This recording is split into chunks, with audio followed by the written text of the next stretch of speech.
We're going on a bit of a journey here where the Rebbe ends up making this very personal. It starts off with Moshe Rabbeinu, and it ends up as a personal examination of one's perspectives in life. But just before we start, I just want to get a couple of things in perspective that should be background music to this. From the time of Moshe's birth, which is at the beginning of the second of the 5 books of Moses, of the Chumash, from the beginning of Shmois to the last words in Devarim, in the 5th of the Chumash, Moshe's name is mentioned over and over and over again in every Sedra. The only Sedra where his name is not mentioned is in Parshat TETZAVEH, which is this week. So I just want to alert you to 2 energies that you're going to be hearing. One is the energy of speech, and this is part of the background music. We learn that speech has a spiritual energy. It's not just that words are formed in order to communicate. They actually are a creative spiritual force.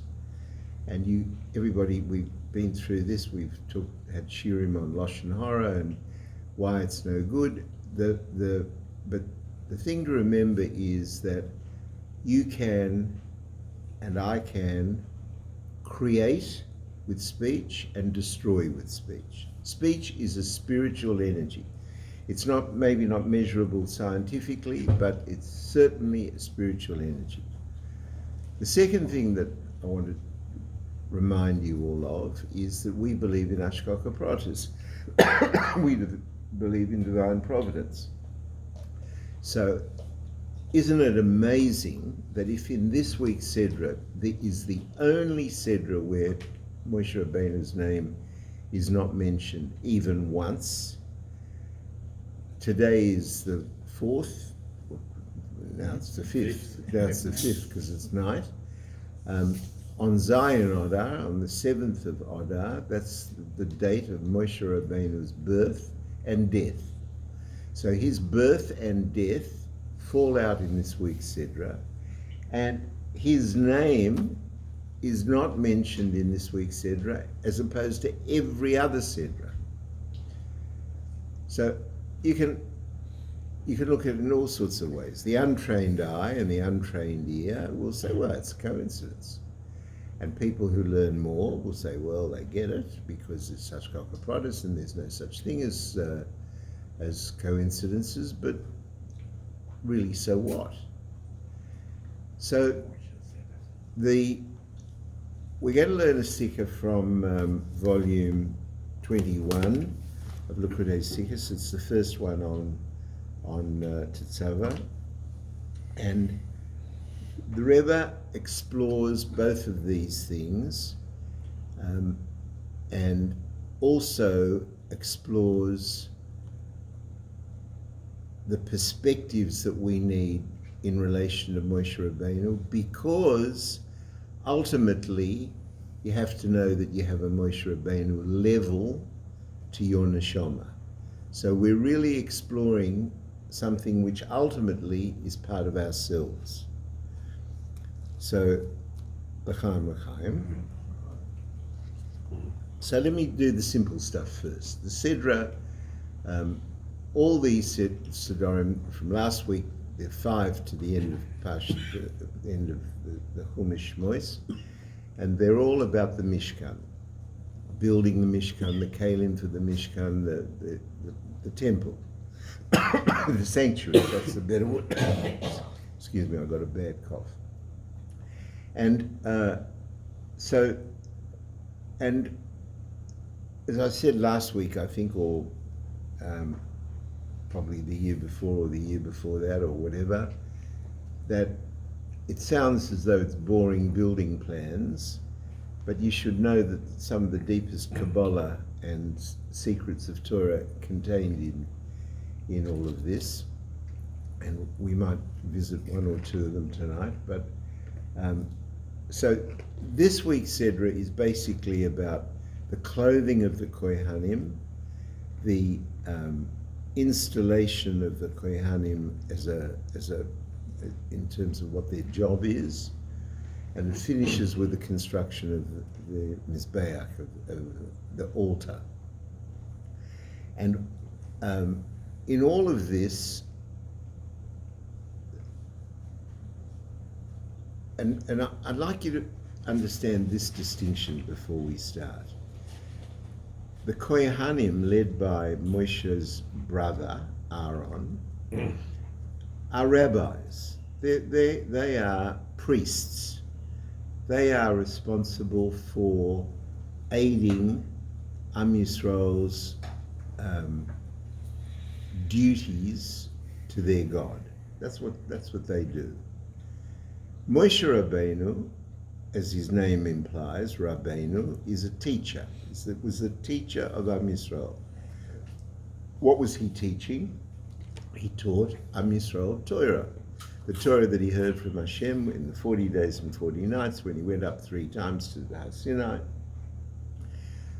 That Torah that he learned and heard from Hashem, he taught Am Yisrael. He is Am Yisrael's teacher par excellence. Now, all of the construction planning that's talked about in Parshat TETZAVEH is told to Moshe, not to Aaron and the Kohanim. So Moshe's job is to be the conduit for the instructions to the Kohanim.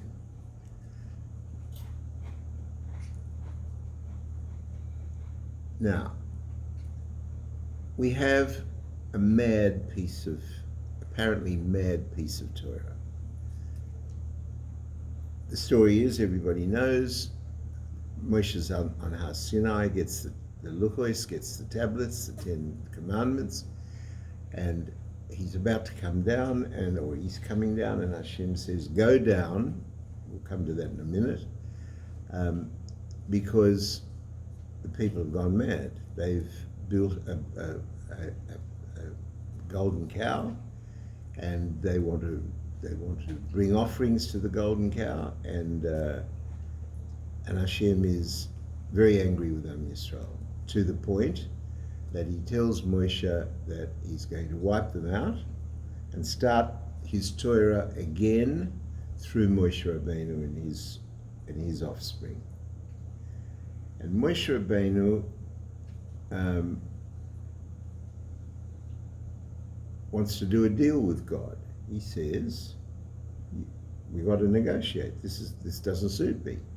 If you're insisting on that, write me out of your book, because I'm out of here. I'm out of this Torah. I want nothing to do with it. And the commentators all ask the question, what sort of an argument is that with God? I mean, first of all, what does Moshe want? He wants that God should forgive them. If there's going to be atonement, how does it help atonement for him to be written out of the book? What does that mean? So before the Rebbe deals with this negotiation, he makes a point that almost in passing, but we need to go over it because we need to understand it. And that is that when a tzaddik says something, he brings that something into Gashmis. He brings something into the world. And because he's a tzaddik, that something that comes into the world has to have a truth and its own existence, its own life. There's no such thing as something for nothing. There isn't. There's no cause without an effect. That doesn't exist. Hashem created the world in such a way that there is responsibility with every tree and every leaf and every particle of water and etc. But when a tzaddik says something, it has to be mekuyim, it has to be fulfilled in some way. And if you want to know the truth, that's true of you and me. First of all, it says that at the end of every chapter of Pirkei Avos, that all Kol Yisrael, all of Am Yisrael have a share in Olam Haba. Why? Because we are tzaddikim at one level or another. So when you and I speak, you've got to be very careful, because when you and I speak, we cause a spiritual result. You may not think it, you may not notice it, but the reality is that when you and I speak, there is a spiritual predicate to that speaking. Now, if Moshe says to Hashem, do this or that, or I want you to write me out of your book, that has to have an effect. And what is the effect? That Hashem takes him out of Parshat TETZAVEH. So, but that isn't easy to work with either. Why? Because it's not till next week that we have this whole problem of the counting of the golden calf and writing me out of the book, etc. And it comes in this week's portion. In this week's portion, when Moshe is born and dies. So the Rebbe explains that if that's true of you and me when we speak, how much more so is it true of Moshe Rabbeinu when he speaks? And when he speaks, the result is obvious, but you and I have to work with that result and understand it in terms of our lives. Okay. The word that's used instead of Moshe's name is Atah. Atah TETZAVEH. You are, I'm commanding you, and the word Atah is the word you. Hashem is calling him not by his name. What the Rebbe explains is that he's calling him by his essence. Let me, you and I have a name, that's for somebody else. If you're on a desert island and you're the only person on the desert island, who cares what your name is, right? It's very important what your name is if you need to be identified. It is true that the name has a connection to one's neshama, and we have many stories from the Rebbe where people went to see the Rebbe with various problems, and the Rebbe asked their name, and they gave their name, and the Rebbe said, "That's not your name." And as a matter of fact, I was sitting with Rabbi Philman, the tape's on, but he won't care. I was sitting with him yesterday, and I spend an hour a month with him for pleasure, and we were recounting that a certain guy, please don't say his name, used to come to the shiur with you, Ronen, and he became very interested. In the short term, he became very interested, and then he fell in love with a girl who wasn't Jewish, and the girl converted for him, wanted to convert for him, or was converting for him, and then he found out that the problem was he's a Kohen, and a Kohen can't marry a convert. Remember, Ronnie? And so he got very angry with the Frum community. She converted in Temple Emmanuel, and Baruch Hashem, they're still married. And that was 100 years ago. But there are many stories you should know, and Rabbi Philman and I were going through some of them that we remembered together, and where the Rebbe would say things like, people would write into the Rebbe and say, one fellow got divorced, and he wrote into the Rebbe and he said he was a Kohen and now she's pregnant. What can he do? He wants to remarry her. The marriage was good. They only divorced because they couldn't have children. The 10 years of no children, you can divorce. And he broken-heartedly divorced her, and she broken-heartedly divorced him. And then a month after the divorce, she found she was pregnant, and he wanted to marry her again. But he's a Kohen. He can't remarry a divorcee. So somebody suggested he goes to the Rebbe. He was from, but not Chabad, and he didn't want to go, but the wife forced him to go. He went, and he told the Rebbe the whole story and asked the Rebbe for a heta. You know what a heta means? A way around the halacha, a way through it. And the Rebbe didn't give him a heta. He said, ask your mother. And he says to a man, 40-year-old man, ask your mother. So the guy thought that the Rebbe was now getting past it, you know. He didn't really know what he was talking about. He wasn't Chabad, he didn't. Anyway, long story short, he'd been adopted, and he'd been adopted. He was Jewish. They adopted him after the war, the parents after the... And he wasn't a Kohen at all, so he could remarry her, and the story had a happy ending, etc. So certainly, I don't want to suggest that the name doesn't have a connection with the neshama. It does. There's no question about that. But you can't compare the name to the neshama. You can't compare the name to the essence. So when Moshe Rabbeinu says, if you don't forgive them, write me out of your book, we're now not to, and it can't just be the name, although the name's not mentioned in the Sedra, but that can't be enough. So the Rebbe explains this, that Moshe Rabbeinu has two fundamental connections. And it's important to know this because this is coming to, at the end of this Sikha, it's coming to the fact that every Jew has a Moshe Rabbeinu in their own neshama. There is a level of Moshe Rabbeinu in every generation. So that doesn't mean just for the Rebbe of the generation, although of course it does mean that, but it also means in Kol Echad Ve'echad MiYisrael, in the heart of every single Jew. So when we talk about writing him out of the book, you need to understand that Moshe Rabbeinu has an absolute connection with two things. One, Torah, we call it Torah's Moshe.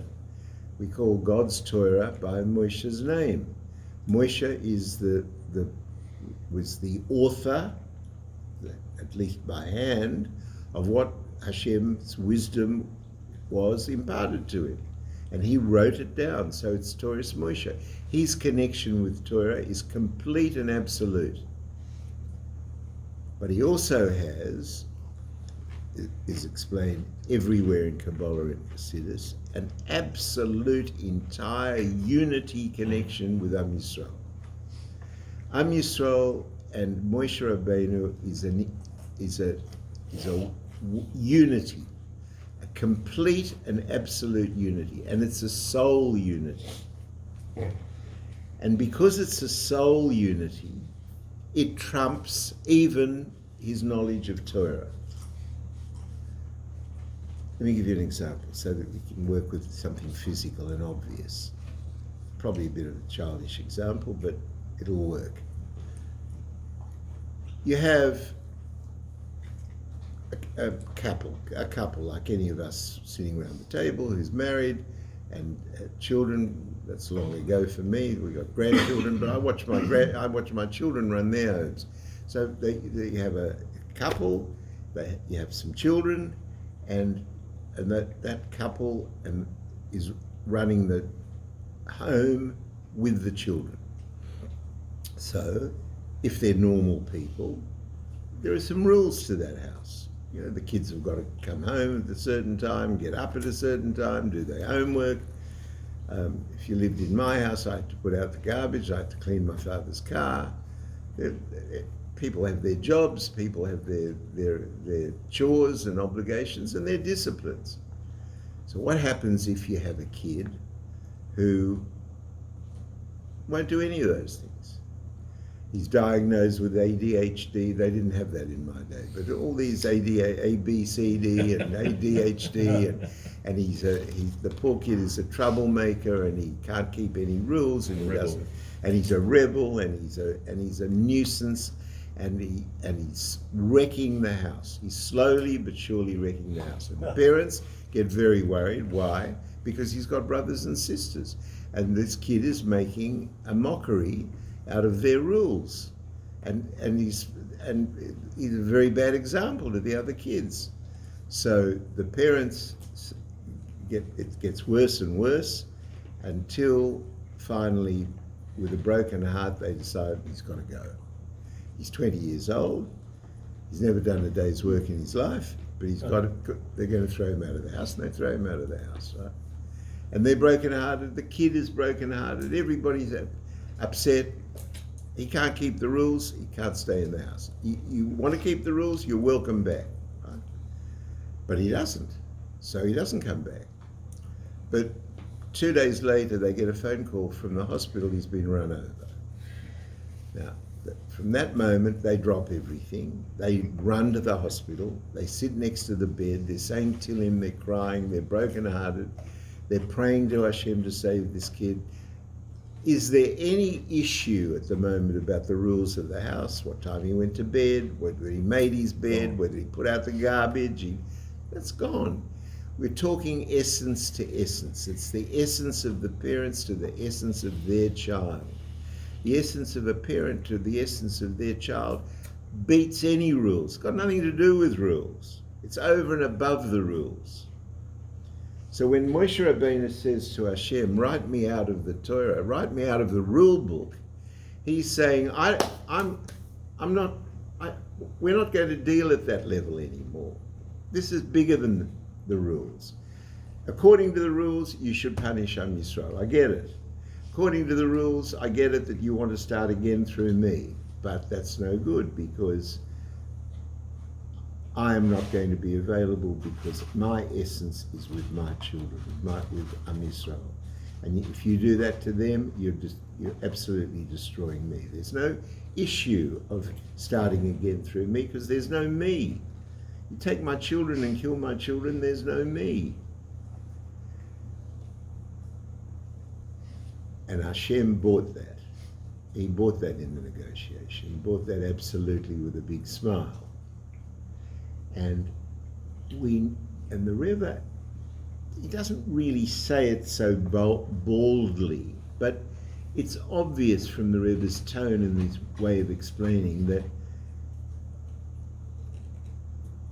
this is a guide for you and me. We have to feel that way about it. If you feel that way about your child, it's not a long stretch to understand that you can feel a sense of essence to essence with your brother. And if you can feel that with your brother or your sister, then it's not a long stretch, if your focus is right and your training is right, to understand that we're sitting together around this table, we're brothers. How do you know? Come 7th of October 2 years ago, and what happened? Every single Jew's a brother with every single other Jew. But it shouldn't need a war and hostages to bring that out. We ought to be able to do it ourselves. Now, is the precedent one where it's very interesting because the precedent was what was the catalyst for this was the golden calf. So unfortunately we need a very big negative to shock us into clarifying our perspective. as happened with the parents and the child. Because don't think that it's just the parents that are sitting at the bedside loving the child. The child is in the bed loving having the parent there. Even though that he was rebellious 5 minutes ago or yesterday or whatever it was, and he wouldn't make his bed and his parents wouldn't leave him alone. So he said, well, you can take your house and stick it, you know where I'm going, I'm out of here. But now in the hospital bed, he needs mummy and daddy there. And he's very grateful that mummy and daddy are there. Why? Because it's his essence to their essence.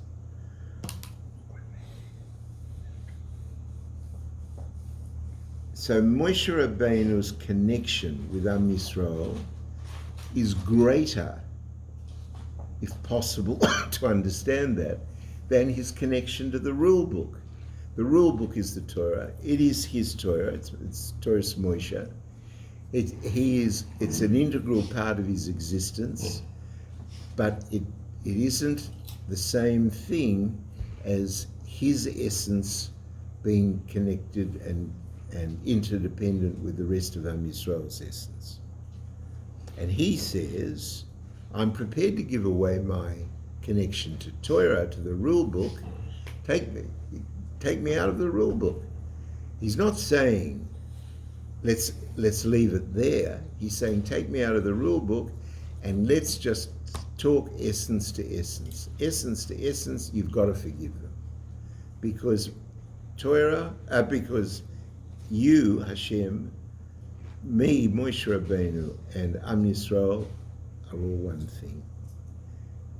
Jews have a neshama, it's a Helik Elokah Mimal, it's a part of God himself. I am Moshe Rabbeinu, you've appointed me to be their teacher. My essence, their essence, and you are all one. We're above a rule book. Are they done wrong? I get it. Should they be punished? 100%. But not the way you're talking about. It has to be essence to essence.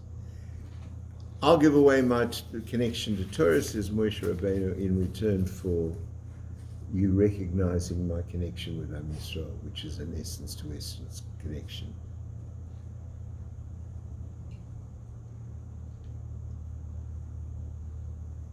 Now, I don't know, a fascinating further step, a deeper step to this. Who is Moshe Rabbeinu fighting for? He's not fighting for the Kohanim. He's not fighting for Aaron HaKohen and the other Kohanim. He's fighting for the sinners. He's fighting for the people who made the golden calf, right? I had a teacher, I've repeated this in the shir before, he used to tell me that he couldn't daven in a shul where everyone could say Kaddish. He wanted to daven in a shul where people broke their teeth saying Kaddish. Right? It's not a boys' club. Am Yisrael's not a men's club. There are people who have difficulties. There are people who haven't had the education. There are people who haven't understood that their life tests are opportunities for their greatness. So they don't get it yet. They're the people you have to sit with. They're the people you have to show love to. Is it hard? It can be very hard. But the mitzvah of Avos Yisrael, you've got to understand, we start the davening every day. Before we daven, we try and do, like Trump, we've got to do a business deal. We've got to get it right. We say to God, make you a deal. I'm going to love every Jew if you listen to my davening. And we know that it works. If you trade genuine Avos Yisrael and genuine help for people who are in difficulty and trouble, another Jew, Hashem listens to your prayers. That's what we do. We have certain spiritual energies which we learn in Kabbalah and Hasidus. One of them is tzedakah. Tzedakah is a creative energy. You should know. It's definitely so that you've got to understand the halakha. The halakha is you've got to give 10% of your net earnings after tax in tzedakah, a minimum. maximum of 20%. There's an issue on that maximum, but let's keep it to what the halakha is. 10% of your net income you have got to give in tzedakah, no more than 20% of your income. Now what happens if you don't have that money at any particular time? So the Rebbe explains an amazing thing, probably was never written down in writing until the Rebbe said it. The Rebbe said, give the tzedakah first. You know how people say, you know what, God, let me win lotto. Right? If lotto is $10 million this week, I'll give the whole 20%. In fact, you know what? You can even take it direct and just send me the rest. But that's not what the Rebbe is explaining. The Rebbe is explaining you give the money and then you'll win lotto. The actual giving of the money is a creative energy. Now, there's a problem with that as well, because if you're not giving the money with the right motive, if you're doing it to make money, it might not work. I'm not a Rebbe, I can't go through that. But there is no question that there are certain energies which are self-fulfilling and creative. One of them is tzedakah. Another one of them is Avos Yisrael. Avos Yisrael the more you can exercise in the spiritual gym to practice, and let's understand what Avos Yisrael is about. It's not about being good to a Jew you like. It's got to be the guy you can't stand. The guy, and I'm not speaking, God forbid, about my neighbours, but the guy who's got a neighbour who plays music till the middle of the night, who parks across your driveway, who leaves his garbage rotting on the street, and gets in your way, takes your space. He's the guy you got to find time to invite for Shabbos lunch and Shabbos dinner, and if he's hungry, feed him. And if he's sad, put your arm around him. And it's very hard if you can't stand the guy. And most of us do, Exactly. What'd you say? It's easier to kill him.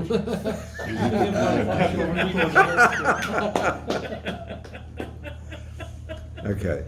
It's a funny joke, but it's no good. It's no good. Negative. It might help him.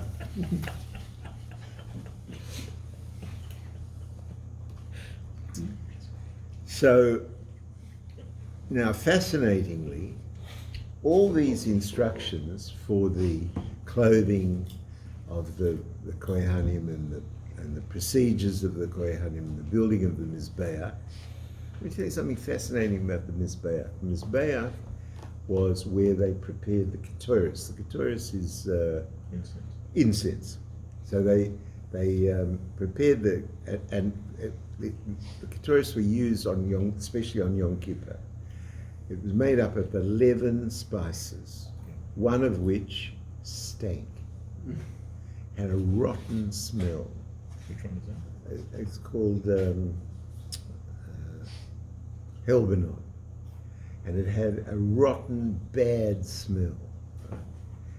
And the Rebbe explains that that's because you have to have you have to be able to deal with some unpleasantness as well. When you're bringing the Ketores on Yom Kippur and asking forgiveness from Yisrael, you have to understand some of Am Yisrael stink. They're not fun to deal with. They're not polite. They don't say thank you. They don't appreciate what you've done for them. Rabbi Philman once told me that he was walking with his mechutin in Israel, and they thought it was raining, and his mechutin joked to him, but there's truth in every joke. He said, "Oh, it could have been spit." He said, he looked up and he said, "It must be someone I've done a favor for." That's what some people are like. That is what some people are like. That's why you've got one of the spices that stink. But it's not kosher without the spice. You've got to have all 11 spices. Okay. L'chaim.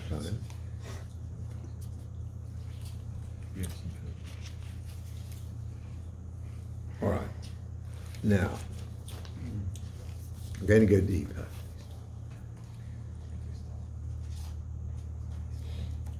There are two spiritual realities that you and I live with all the time, whether you notice it or you don't notice it. There are two levels to existence. One level of existence is called by the term Alma Discassia. It's an Aramaic term. It means the concealed world. And the other is called Alma Hisgalia, which means the revealed world. What's the moshel for that in physicality? In physicality, the moshel for that is dry land and sea. So the sea is a physical manifestation of the fact that there's a whole reality under the sea, which you don't see. You don't know it. You only know it exists by inference or experience, but you're not conscious of it on a daily basis because you can't see anything that's going on down there. But we learn that Gemara says that everything on dry land exists in its form underwater. So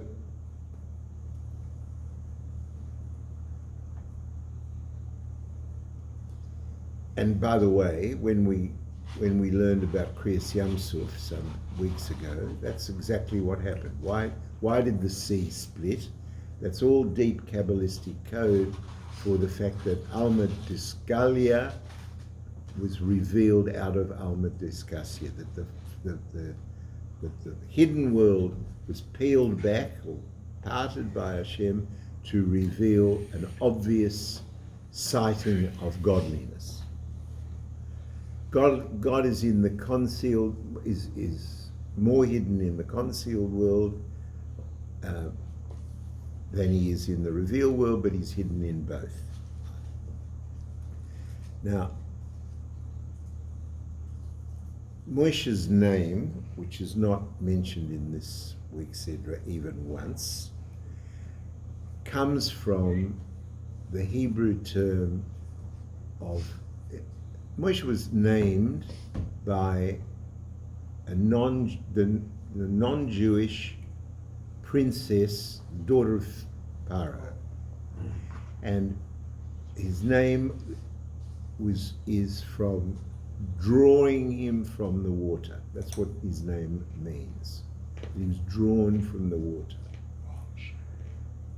What's going on here with drawn from the water? You ought to be able to be there already from what we've learned. The water is the moshel for the hidden world. Moshe was drawn from the hidden world into the revealed world. We live in the revealed world. We weren't ever in the hidden world. You and I don't live in the hidden world. We live in Gashmis, in physicality. The Rebbe, the Moshe Rabbeinu of every generation, lives in both. How do you think the Rebbe can look at a person and say, ask his mother? How does he know that? How can the Rebbe, you all know I've written a book of some miracle stories in our family. The girls write into the Rebbe about my mother-in-law who has been advised by 3 teaching hospitals that she can't have an operation because she's going to have a foaming, horrible death if she does. And they write in for a bracha that she should be as comfortable as possible till she dies. And the Rebbe furiously rejects that. This was after the 2 strokes, so after the first stroke. So he couldn't, he didn't answer, but he articulated. There's a full account of it in the book of the thing. And when they went to tell my mother-in-law had looked at them and said, "Are you crazy? You got Meshuggah from like Robert? You're talking to me, 3 teaching hospitals tell me something, and you're talking to me about a rabbi in New York. Has he seen my x-rays? That was her question. Has he seen my blood work? And they said, but Mum, it's the Rebbe. She says, what are you talking about? And you can't criticize that. I mean, it sounds very sensible. It is probably very sensible at her level of interrelationship with him. So, but for Moshe Rabbeinu, he sees in the hidden world, and in the hidden world, he can see a different result than we can see. So,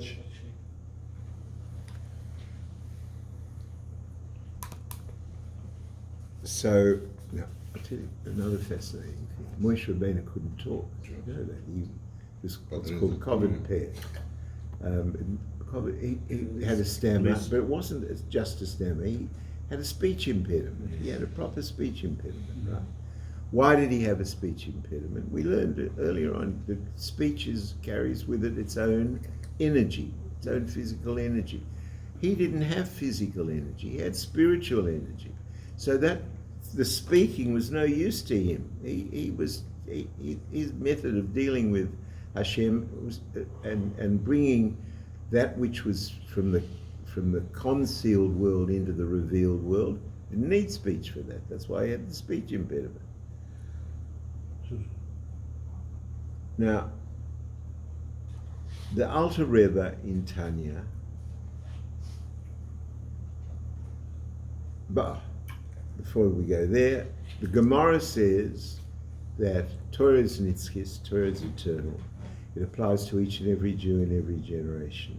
It applies to, by the way, each and every Jew in each week's Sedra. So in this week's Sedra, the spiritual energies of this week's Sedra are happening to you and me. That's going to be part of our Hashgacha Pratis for the week. But the Gemara says that in each and because the Torah is nitzchis and applies to every Jew in every generation, there has to be a Moshe Rabbeinu in every generation. There has to be a conduit for Hashem's brachas. And that conduit for Hashem's brachas, it doesn't mean that we have an intermediary. God forbid. We don't have an intermediary. And let me tell you the difference between a Moshe Rabbeinu of the generation and an intermediary. An intermediary, a Moshe Rabbeinu is a funnel. The bracha is poured into the top of the funnel, comes out at the bottom of the funnel. There's no digestion in between. There's no. An intermediary, when I tell you something to repeat to somebody else, it's going to get filtered by your intellect and your emotions and your background and your history and your nature and your nurture, blah, blah, blah, and then finally it'll come out the other side. There's nothing wrong with that, but that's not what we're talking about. We're talking about a conduit for Hashem's brachas to Am Yisrael.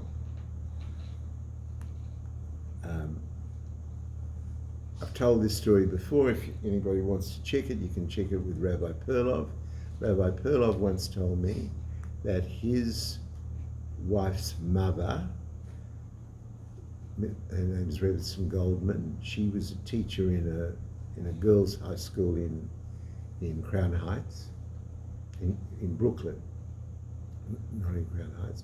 It was a non-Chabad school, and there was a girl there, a very pretty girl, a younger teacher, and she came to Rebbetzin Goldman one day and said, could she go to the Rebbe for $? You know, I've told the story in the Shir before. Well, in case, for those that haven't heard it, I'm just going to say it quickly because it's important to get it. She wanted a bracha to get married. Rebbetzin Goldman said, why don't you go and ask him yourself? she said, I can't, there are reasons that I can't. This is in Snuggish Shul, if anyone, a school, if anyone sees me, my job's in jeopardy. Da, da, da. So she went home, she decided she'd do the girl a favor. She went for dollars, asked the Rebbe for a bracha for her. The Rebbe got very serious and told her that she should tell the girl to do tshuva ilah. Tshuva ilah is the highest level of tshuva. Rebbe Goldman didn't know what to do. She asked her husband what she should do. The husband said, you're not a censor for the Rebbe. She asked you for this. The Rebbe answered, you repeat it. So she went and told her that in the schoolyard, in playtime the next day. Girl burst out crying terribly and confessed that in order to try and get a promotion, she, because it was a misnagdish shul, she talked badly about the Rebbe a lot to the little children. Now, but the question is, why did the Rebbe tell her that she had to do tshuva? Did he care about his kavod? Did he think that I'm being insulted by this girl and she owes me respect? I'm the Rebbe. Nothing to do with that. But if the Rebbe is the conduit of brachas to Am Yisrael, and someone's chipping away at that conduit, you're endangering other Jews. That's why she has to do tshuva. So the Moshe Rabbeinu of every generation, so the Gemara says that because Torah is nitzchis and because it's eternal and applies to every Jew in every generation, there has to be a Moshe Rabbeinu in every generation. But Tanya takes it further. The Alter Rebbe in Tanya takes it further and says, in every Jew's neshama, every Jew has a neshama, every Jew has a Helik Eloka Mimal, a part of God's. We share a common consciousness at one level with our God, each Jew separately and together. And that separate consciousness that we have with our God includes in our neshama Klal Yisrael, all of Am Yisrael, and that's why you have to have the stinky incense.